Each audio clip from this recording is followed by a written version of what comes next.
Football মাঠের লড়াইটা যখন মাঠের বাইরের কূটনৈতিক যুদ্ধের চেয়েও বেশি রক্তক্ষয়ী হয়ে ওঠে, তখন খেলাটা আর কেবল একটি গোলের হিসাব নিকাশ থাকে না, সেটি পরিণত হয় এক জাতির অস্তিত্বের লড়াইয়ে। 2026 ফিফা বিশ্বকাপ এখন সেই রকম এক অদ্ভুত মোড়ে এসে পৌঁছেছে, যেখানে সবচেয়ে আলোচিত বিষয়টি হলো পারস্য উপসাগরীয় দেশ ইরানের টিকে থাকা আর তাদের বিরুদ্ধে চলা এক প্রচ্ছন্ন ষড়যন্ত্রের গল্প। এবারের বিশ্বকাপের অন্যতম স্বাগতিক দেশ হলো মার্কিন যুক্তরাষ্ট্র। আর ঠিক এই কারণেই ইরানের জন্য এই টুর্নামেন্টে খেলাটা ছিল শুধু প্রতিপক্ষকে হারানোর চেয়েও অনেক বেশি কঠিন। আমেরিকার মাটিতে মার্কিন প্রশাসনের চোখের সামনে ইরানকে খেলতে নামতে হয়েছে এমন এক পরিস্থিতিতে যেখানে রাজনৈতিক বৈরিতা সর্বোচ্চ পর্যায়ে পৌঁছেছিল। ডোনাল্ড ট্রাম্পের প্রশাসন ইরানের বিরুদ্ধে যে অর্থনৈতিক ও কূটনৈতিক নিষেধাজ্ঞা আরোপ করেছিল তার প্রভাব সরাসরি পড়েছিল ইরানি ফুটবলারদের মানসিকতার উপর। একদিকে ভিসা জটিলতা, অন্যদিকে মার্কিন মিডিয়া এবং প্রশাসনের প্রচ্ছন্ন মনস্তাত্ত্বিক চাপ, সব মিলিয়ে একটা পরিবেশ তৈরি করার চেষ্টা করা হয়েছিল যাতে ইরান দল মাঠে নিজেদের স্বাভাবিক খেলাটা উপহার দিতে না পারে।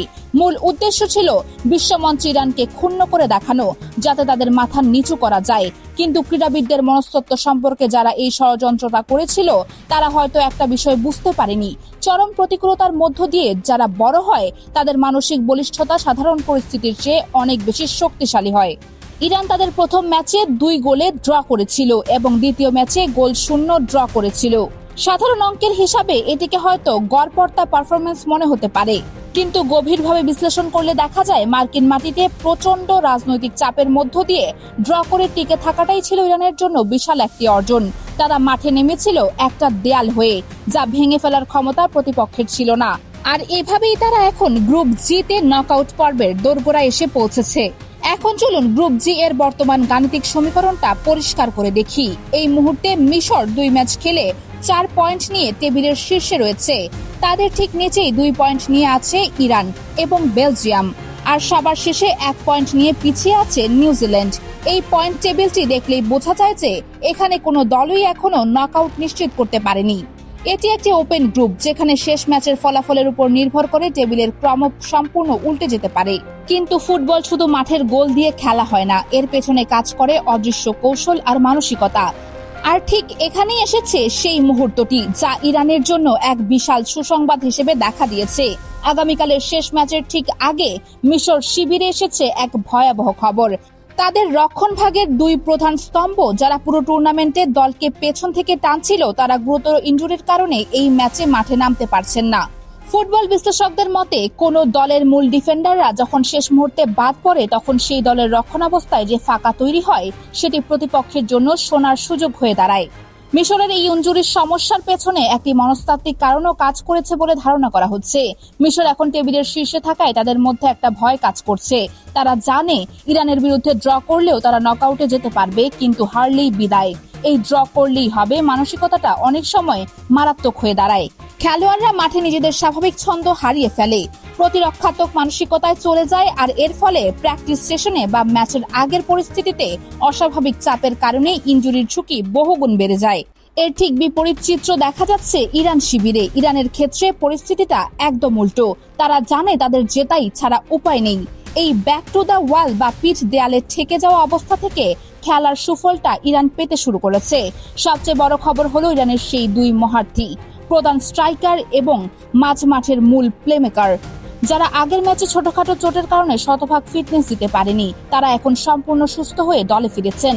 একটি আক্রমণভাগী দলের জন্য তাদের মূল ফরওয়ার্ডরা যখন ফিট থাকে তখন তাদের কাউন্টার অ্যাটাক হয়ে ওঠে প্রতিপক্ষের জন্য দুঃস্বপ্ন। মেহেদি তারেমি আর সর্দার আঞ্জুমের মতো ফরওয়ার্ডদের ক্ষমতা বিশ্ব ফুটবলে অপরিচিত নয়। এদের পেছনে ইরানের যুবা এবং দ্রুতগতির মিডফিল্ডাররা রয়েছে, যারা বল পাস করে সেকেন্ডের ভগ্নাংশে ডিফেন্স লাইন ভেদ করতে পারে। মিশরের 2 প্রধান ডিফেন্ডার না থাকায় তাদের রক্ষণভাগে যে ফাঁক তৈরি হবে সেখানে আজলুম বা তারিমের স্পিডকে ইরান কিভাবে ব্যবহার করবে সেটাই এখন সবচেয়ে বড় কৌশলগত প্রশ্ন। মিশর যদি ড্র নিশ্চিত করার জন্য গোল করতে না আসে এবং নিজেদের ডিফেন্স গুটিয়ে বসে থাকে, তবে ইরানের জন্য সেটি আরো সুবিধাজনক হবে, কারণ ইরান জমাট রক্ষণ ভাঙতে পারলেই তারা বিপজ্জনক হয়ে ওঠে। এখন যদি আমরা একটু বড় প্রেক্ষাপটে গিয়ে বিষয়টি দেখি, তবে বুঝতে পারবো কেন এই ম্যাচটি এত গুরুত্বপূর্ণ। ইরান যদি আগামীকাল মিশরকে হারাতে পারে তবে তারা 5 পয়েন্ট নিয়ে সরাসরি গ্রুপ চ্যাম্পিয়ন হিসেবে নকআউট পর্বে উঠে যাবে। এর মানে হলো তারা রাউন্ড অফ 32-তে গিয়ে যে কোনো অন্য গ্রুপের রানার্স আপ দলের মুখোমুখি হবে, যা কৌশলগতভাবে অনেক বেশি সহজ হতে পারে। কিন্তু এর চেয়েও বড় বিষয় হলো এর রাজনৈতিক প্রভাব। ট্রাম্প প্রশাসন যে পরিকল্পনা করেছিল তার মূল উদ্দেশ্য ছিল ইরানকে মার্কিন মাটিতে বিশ্ববাসীর সামনে ক্ষুণ্ণ করা। কিন্তু ইরান যদি গ্রুপ চ্যাম্পিয়ন হয়ে নকআউটে উঠে, তবে সেটি হবে মার্কিন প্রশাসনের মুখে এক প্রত্যক্ষ চর। এটি প্রমাণ করবে যে ক্রীড়াকে রাজনৈতিক হাতিয়ার হিসেবে ব্যবহার করলে তা বরাবরই বিপরীত ফল দেয়। মধ্যপ্রাচ্য এবং এশিয়ার কোটি কোটি মানুষের কাছে ইরানের এই লড়াইটা শুধু একটি ফুটবল ম্যাচ নয়, এটি হলো অবমাননার বিরুদ্ধে এক প্রতিরোধের প্রতীক। তবে নকআউট পর্বের বাস্তবতা ভিন্ন হবে। সেখানে প্রতিপক্ষ হবে ইউরোপ বা দক্ষিণ আমেরিকার যে কোনো ফুটবল পরাশক্তি। সেই ম্যাচগুলোতে কাউন্টার অ্যাটাকের সুযোগ কম পাওয়া যেতে পারে এবং প্রতিপক্ষের ধারাবাহিকতা ইরানের জন্য বড় চ্যালেঞ্জ হয়ে দাঁড়াবে। কিন্তু একটি দল যখন মাঠের বাইরের এত বড় চাপ সামলে মাঠে নিজেদের সেরাটা দিতে পারে, তখন তাদের আত্মবিশ্বাসের জোয়ার কোনো সাধারণ দলকে থামিয়ে রাখতে পারে না। ইতিহাস বলে, যেসব দলের পিঠ দেয়ালে ঠেকে যায় তারাই সবচেয়ে মারাত্মক হয়ে ওঠে। ইরান এখন সেই অবস্থাতেই রয়েছে। তারা আর কাউকে ভয় পাচ্ছে না। মাঠের বাইরের সব ষড়যন্ত্রকে তারা পেছনে ফেলে এসেছে। এখন শুধু বল পায়ে নিজেদের যোগ্যতা প্রমাণ করার পালা। আগামীকালের সেই রাতে যখন ইরান মিশরের বিপক্ষে মাঠে নামবে, তখন তারা শুধু 3 পয়েন্টের জন্য খেলবে না, তারা খেলবে একটি জাতির সম্মান রক্ষার জন্য, খেলবে সেই সব ষড়যন্ত্রকারীদের উত্তর দেওয়ার জন্য। ফুটবল কখনো কখনো এমন নাটকীয়তা তৈরি করে যা কল্পনারও অতীত। ইরান কি পারবে এই সুযোগটা কাজে লাগাতে? মিশরের ভাঙা রক্ষণভাগকে কি তারা চূর্ণ করে দিতে পারবে, নাকি মার্কিন প্রশাসনের সেই কূট পরিকল্পনাই শেষ পর্যন্ত সফল হবে? উত্তরটি জানতে হলে আমাদের অপেক্ষা করতে হবে সেই নির্ণায়ক মুহূর্তের জন্য। তবে একটি কথা নিশ্চিত, এই বিশ্বকাপে ইরান ইতিমধ্যেই যা অর্জন করেছে তা কোনো গোল বা পয়েন্টের হিসেবে মাপা যায় না। তারা প্রমাণ করে দিয়েছে পায়ের জাদু এবং অদম্য মানসিকতা থাকলে কোনো রাজনৈতিক দেয়ালই আটকে রাখতে পারে না একটি দলকে।